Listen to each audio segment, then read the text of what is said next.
حدیث پاک میں آتا ہے کہ ملک الموت اترتا ہے، اس کے ساتھ 4 فرشتے ہوتے ہیں. وہ چاروں فرشتے آتے اس کی پٹائی شروع کر دیتے ہیں. ابھی پرسوں یہ حدیث میں نے پڑھی ابن ماجہ میں کہ ملک الموت کہتا ہے ایتھا النفس الخبیثہ کانت فی الجسد الخبیث، اے خبیث روح جو خبیث جسم میں تھی، اخرجی باہر آؤ. اب وہ واپس تو ہو نہیں سکتا، اپنے آپ کو روک تو سکتا نہیں، تو وہ حیران پریشان خوف زدہ.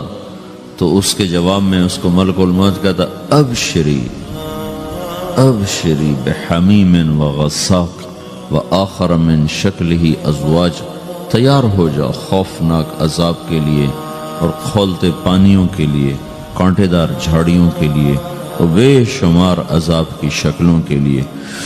تو اس کی روح کو جب کھینچتے ہیں تو رگ رگ سے وہ کٹ کٹ کے نکلتی ہے، تو سارا وجود زیر و زبر ہوتا ہے. سکرات کا درد ساری دنیا کے دردوں پر حاوی ہے. جب اس کی روح نکلتی ہے اور اس کو لے کر آسمان پر چلتے ہیں تو دروازے پر پہنچتے ہیں تو اندر سے فرشتے پوچھتے ہیں کون ہے؟ کہتے ہیں فلاں فلاں کا بیٹا ہے. کا نفس خبیثہ فی الجسد الخبیث، یہ تو وہی بدماش ہے جو بدماش جسم میں تھا، یہ وہ بدبخت روح ہے جو بدبخت جسم میں تھی. اس کے لیے آسمان کے دروازے نہیں کھول سکتے، اسے واپس کر دیا جائے. تو آسمان کے دروازے لا تفتح لهم ابواب السماء ولا يدخلون الجنة حتى يلج الجمل في سم الخياط، کہ ان کے لیے آسمان کے دروازے نہیں کھلیں گے اور ان کے لیے جنت کے دروازے نہیں کھلیں گے. پھر یہ وہاں سے نیچے گرائے جاتے ہیں جو اللہ کا قید خانہ ہے سجین. وما ادراک ما سجین کتاب مرقوم، وہ تمہیں خبر نہیں کہ وہ کیا خوفناک قید خانہ ہے جو اللہ تعالیٰ نے بنایا ہے، اسے وہاں دھکیل دیا جاتا ہے. پھر قیامت تک اس کے لیے انتظار کی گھڑیاں ہیں اور عذاب کی شدت ہے.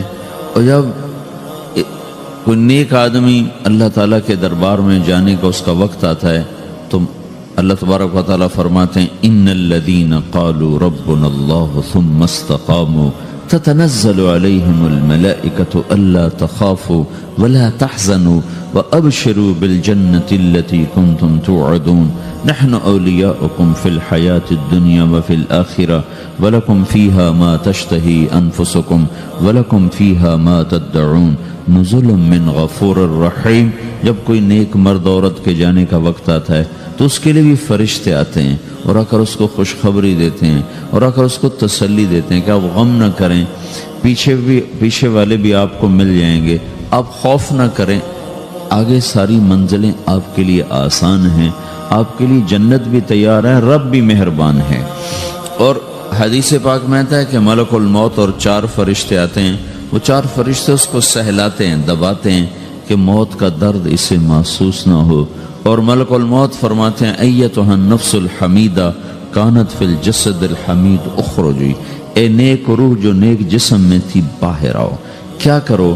وابشری بروح وریحان ورب راض عنک غیر غضبان، آپ کو بشارت ہو آپ کے لیے جنت تیار ہو چکی ہے اور وہاں کی ساری نعمتیں آپ کے لیے میسر ہو چکی ہیں اور اللہ آپ پہ راضی ہو چکا ہے اور اللہ آپ پہ خوش ہو چکا ہے. اس پر اس کی روح کو نکالا جاتا ہے. پھر سارے فرشتے اس کو استقبال کے ساتھ جب آسمان پر لے جاتے ہیں تو اندر سے پوچھتے ہیں کون ہے؟ کہ فلاں فلاں کا بیٹا، فلاں فلاں کی بیٹی.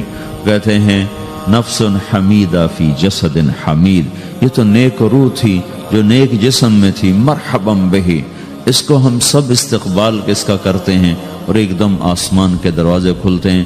پھر وہ پہلا، دوسرا، تیسرا، چوتھا سارے آسمان پار کرتا ہوا اللہ پاک کے عرش کے نیچے کے جا کر، مرد ہے یا عورت، وہاں جا کر سجدے میں سر رکھتا ہے اور اللہ تعالیٰ فرماتے ہیں ہاں اس نے ہمیں خوش کیا، ہم اسے خوش کریں گے.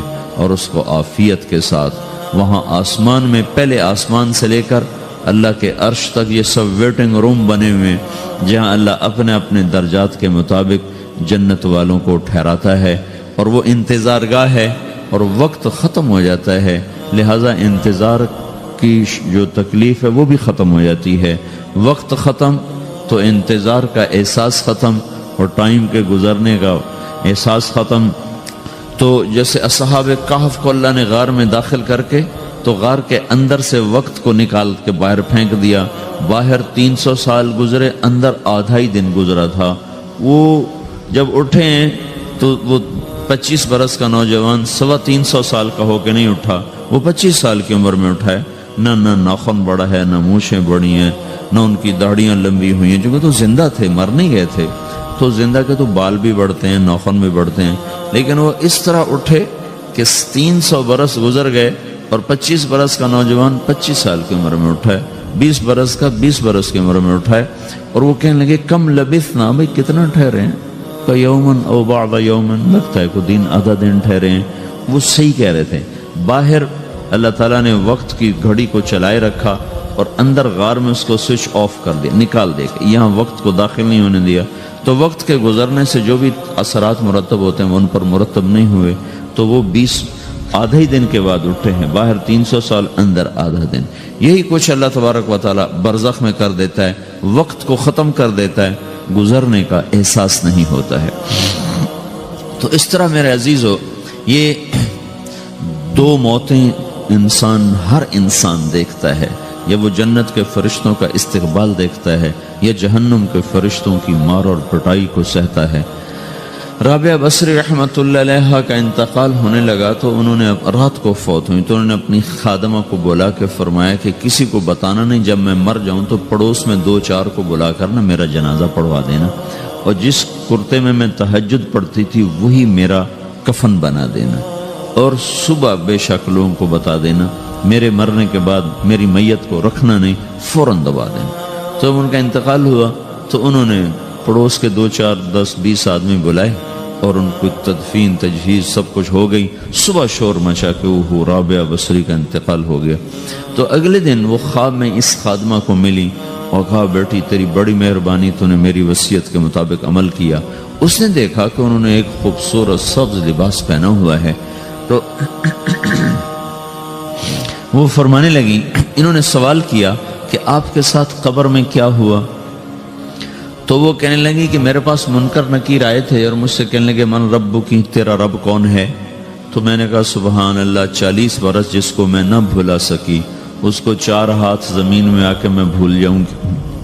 ان کا 42 برس کی عمر میں انتقال ہوا تھا۔ تو وہ کہنے لگے سبحان اللہ، جس کو میں 40 برس نہ بھولا سکی میں اسے 4 ہاتھ زمین کے اندر آ کے بھول جاؤں گی۔ تو منکر نکیر کہنے لگے اس کا کیا حساب لینا؟ پھر انہوں نے پوچھا کہ وہ آپ کا وہ کرتا کہاں گیا تہجد والا جس میں آپ کو کفن دیا تھا؟ کہا وہ اللہ نے مجھ سے لے لیا ہے اور میرے اعمال کے خزانے میں رکھ دیا ہے، قیامت کے دن میرا وہ کرتا بھی میرے ترازو میں تولا جائے گا، اور مجھے یہ لباس پہنایا ہے جو جنت کا لباس ہے۔ یہ بھی ایک موت ہے۔ اس طرح بھی لوگ مرتے ہیں۔ اور دوسری بھی ایک موت ہے، ہمارے علاقے کی بتا رہا ہوں، اپنے علاقے کی۔ ایک زمیندار مر گیا، اس کی قبر کھودی، ساری بچھوؤں سے بھری ہوئی، ایسے جیسے چیونٹیاں پھر رہی ہوتی۔ تو انہیں وہ بند کر کے دوسری کھودی، ساری بچھوؤں سے بھری ہوئی۔ پھر وہ بند کر کے تیسری کھودی، ساری بچھوؤں سے بھری ہوئی۔ قبرستان میں اتنے بچھو کہاں سے آ گئے؟ یہ زمین کے بچھو نہیں ہے، یہ آخرت کی بلائیں ہیں جس کے ساتھ اب اس سے قیامت تک رہنا ہے اور گزارا کرنا ہے۔ تو یہ 2 طرح کی موتیں روزانہ لوگ مرتے ہیں، روزانہ لوگ مرتے ہیں۔ جب نماز کا وقت ہوتا ہے ملک الموت ساری دنیا کا چکر لگاتا ہے اور دیکھتا ہے کون پڑھ رہا ہے کون نہیں پڑھ رہا، کون پڑھ رہا ہے کون نہیں پڑھ رہا۔ جو نماز کی پابندی کرتا ہے اس کی موت آسانی سے ہوتی، جو نماز میں غفلت کرتا ہے اس کے ساتھ موت کے وقت شدت اور سختی اختیار کی جاتی۔ تو بھائیو، یہ ایک جسم ہے، ایک روح ہے۔ روح باقی رہنے والی چیز ہے، جسم مٹ جاتا ہے، پھر اللہ سے قیامت کے دن نیا جسم عطا فرمائے گا، ایک نیا جسم دیا جائے گا۔ روح وہی ہے جو اللہ کے خزانوں میں جمع ہو جاتی ہے۔ نافرمان کی سیاہ کالی روح ہوتی ہے، فرما بردار کی روشن چمکدار روح ہوتی ہے۔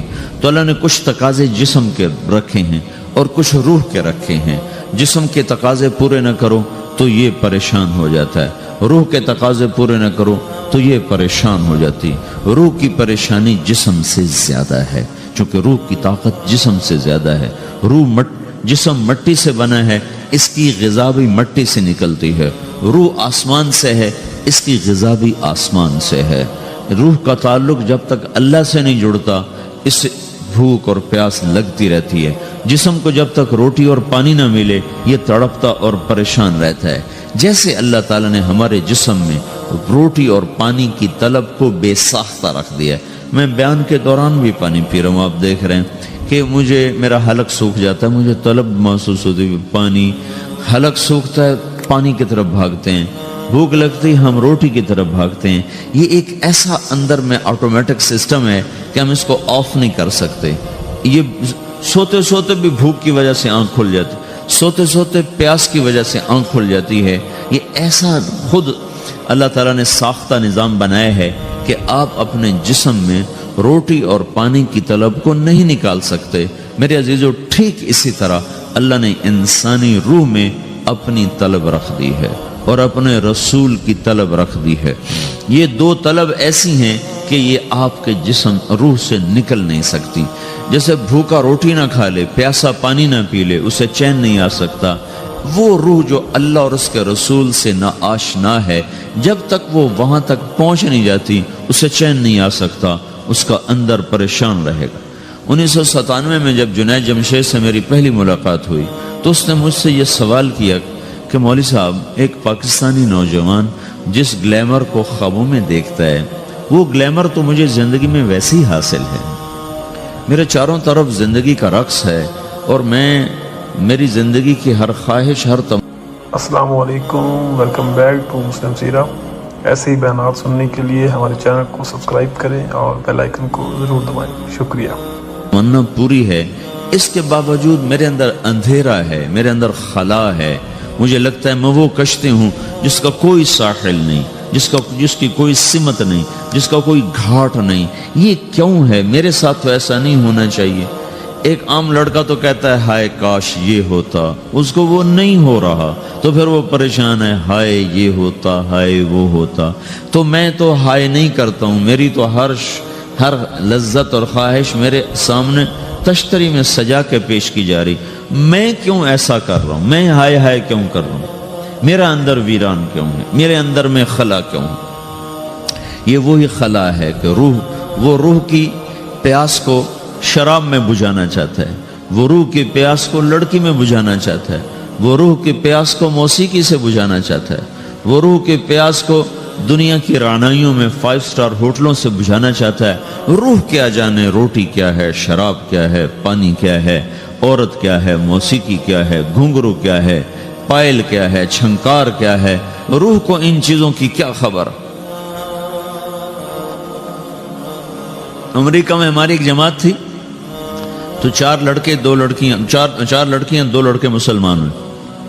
تو ایک لڑکے کا نام رکھا تھا ابراہیم، اور اس کو جب پڑھایا نا کلمہ، انہوں نے کہا ہائے، ان کے ہائے، اور دونوں ہاتھ یہاں رکھے سینے پر، دل پر، کہا ہائے۔ تو ہمارے ساتھی ہیں ڈاکٹر اختر، وہ کہنے لگے کیا ہوا کیا ہوا؟ کہنے لگا جب سے ہوش سنبھالا یہ جگہ خالی تھی، یہ تیرے کلمہ پڑھانے پر بھر گئی ہے کہ میری خوشی سے ہائے نکل گئی۔ یہ جگہ خالی رہے گی، یہاں شراب نہیں پہنچ سکتی، یہاں نغمہ اور موسیقی نہیں پہنچ سکتے، یہاں تالے لگے ہوئے ہیں، یہاں تک کوئی آواز نہیں جا سکتی۔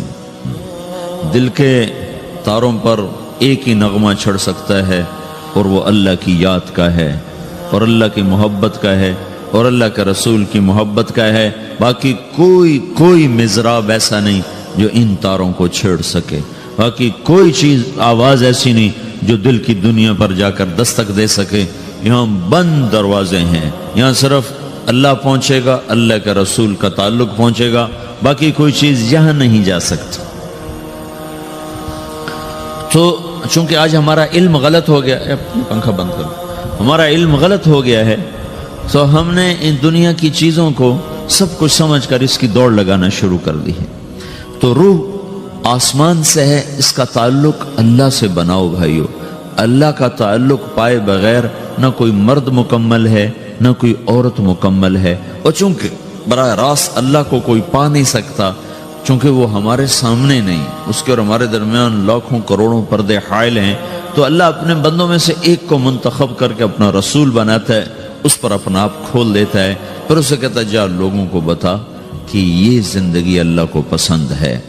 وہ اللہ کا جو رسول ہے وہ بندوں اور رب کے درمیان واسطہ بن جاتا ہے۔ اللہ نے ہمیں حضرت محمد صلی اللہ تعالی علیہ وسلم جیسا رسول دے دیا۔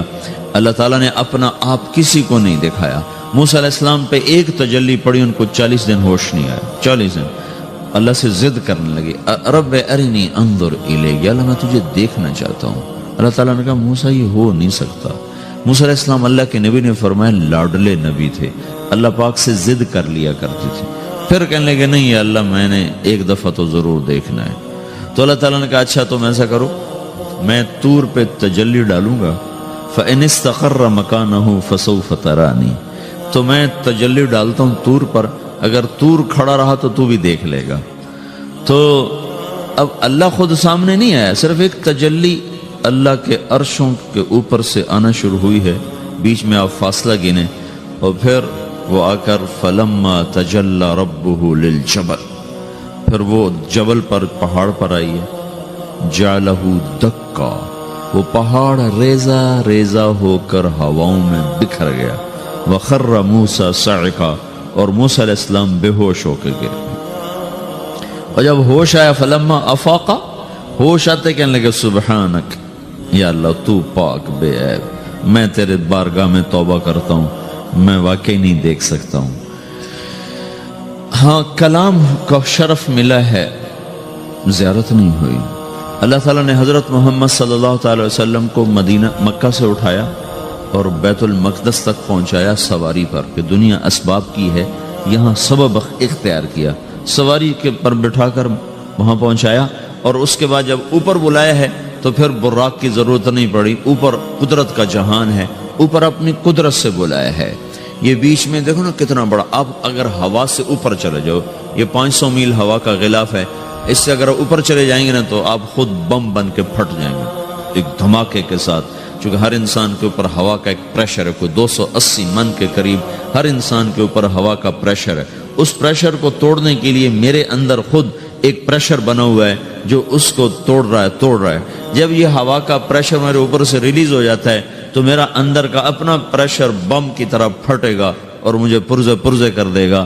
اس لیے وہ خلائی لباس بنایا جاتا ہے جس میں وہ مصنوعی پریشر دیا جاتا ہے تاکہ اوپر جا کر یہ پھٹ نہ جائیں۔